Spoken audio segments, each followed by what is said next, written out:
अस्सलाम वालेकुम friends, welcome to my channel cook with Kiran Ali. तो फ्रेंड्स, आज मैं आपके लिए बहुत ही बेहतरीन बीफ स्टेक घर पे बनाने की रेसिपी लेकर आई हूँ, जिसको परफेक्ट बनाने की कंप्लीट गाइड मैं आपसे शेयर करूँगी आज। तो वीडियो को स्किप नहीं करना आपने। आपके भी स्टेक बहुत बेहतरीन बन सकते हैं। आए स्टार्ट करते हैं।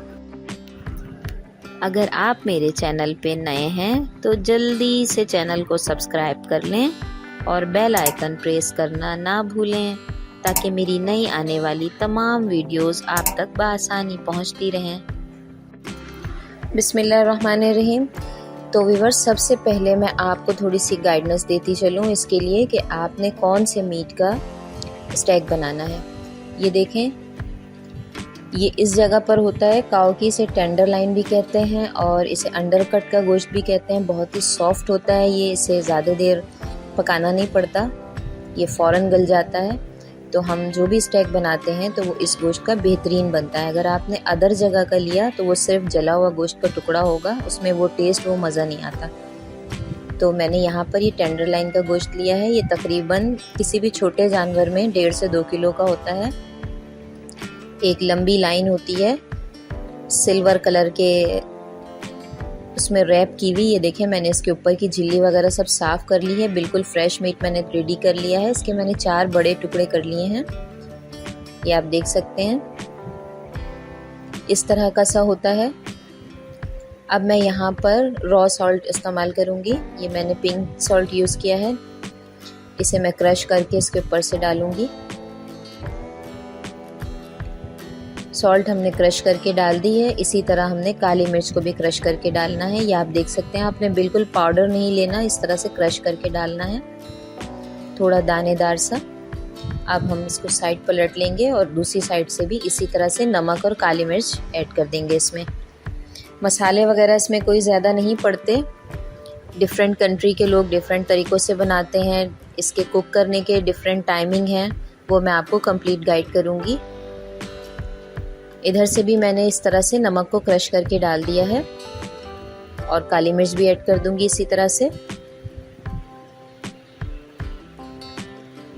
अब हमने इसमें लहसुन पेस्ट और अदरक पेस्ट शामिल करना है, 1-1 चम्मच। अगर आप पेस्ट शामिल नहीं करना चाहते तो जिस वक्त आप इस गोश्त को फ्राई करेंगे उसी पैन में आपने लहसुन के चंद टुकड़े रख लेने हैं, तो वो उसके साथ ही फ्राई हो जाएंगे। आपने बाद में मैश करके अगर चाहें तो आप इसमें यूज़ कर सकते हैं। मैंने इसे पेस्ट शामिल कर दिया है पहले से।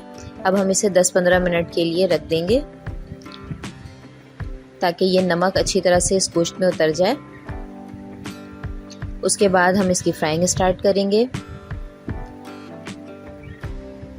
एक पैन मैंने ले लिया है, इसमें मैं थोड़ा सा ऑयल ऐड करूंगी। ऑयल आपने बहुत ज़्यादा नहीं लेना है, बहुत थोड़े से ऑयल में आपने इसे करना है फ्राई।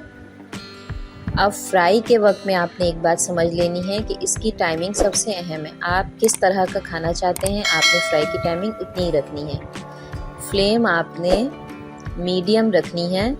ऊपर से इस गोश्त ने कुक हो जाना होता है, यानी कि कलर आ जाए, और अंदर से ये खुद ही बहुत अच्छा सा टेंडर हो जाता है।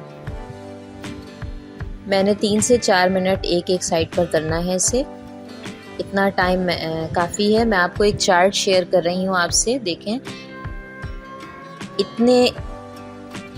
इतने टेम्परेचर पर इस कलर का आपको ये स्टेक बन के मिल सकता है। मीडियम रेयर है, मीडियम वेल है, वेल और ओवरडन है। ओवरडन बहुत खुश्क हो जाता है, ऐसा ना कीजिएगा क्योंकि बहुत उसे खाने में आपको प्रॉब्लम होगी, मज़ा भी नहीं आएगा। एक्चुअली ये बहुत जूसी सा होता है, इसके अपने जूसेस होते हैं, उसे आप वेस्ट मत कीजिएगा। आप देख सकते हैं ऊपर से कलर आ चुका है। अब इसे हम दूसरी साइड से भी थोड़ी देर इसी तरह कर लेंगे, 3 से 4 मिनट ऑलमोस्ट, और बस 7 से 8 मिनट में हमारा ये स्टेक बन के रेडी है। ऊपर से गोल्डन सा कलर आ चुका है और अंदर से भी हमारी मीट बिल्कुल अच्छी तरह से टेंडर हो चुकी है। मैं आपको कट करके भी बताऊंगी। पहले मैं इसे एक प्लेट में निकाल लेती हूँ। ये कम मसालों वाला, कम वक्त में बनने वाला मज़ेदार स्टेक हमारा बिल्कुल रेडी हो गया है बनके।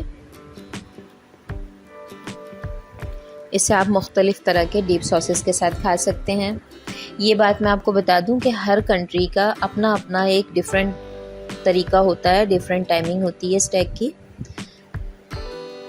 ये देखें, वेस्टर्न साइड पे बहुत ही कम कुक करते हैं, लेकिन ईस्टर्न साइड पर थोड़ा सा ऐसे हम कुक करके ही खाते हैं। लेकिन इसका ये मतलब नहीं है कि ये कच्चा है।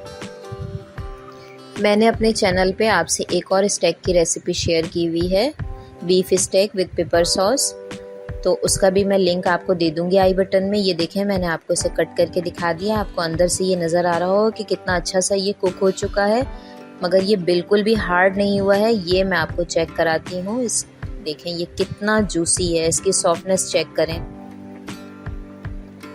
कितना सॉफ्ट और जूसी है, मगर ये बिल्कुल कुक हो चुका है बहुत अच्छी तरह से। ये देख सकते हैं आप, बिल्कुल अच्छी तरह से ये हमारा मीट कुक हो चुका है। तो हमारा ये मज़ेदार बीफ स्टेक बनके बिल्कुल तैयार है। तो मुझे उम्मीद है कि आपको ये रेसिपी बहुत पसंद आई होगी। अपना बहुत ढेर सारा ख्याल रखें और मुझे दुआओं में याद रखें। वीडियो पसंद आए तो लाइक और शेयर कर दिया करें। अल्लाह हाफिज़।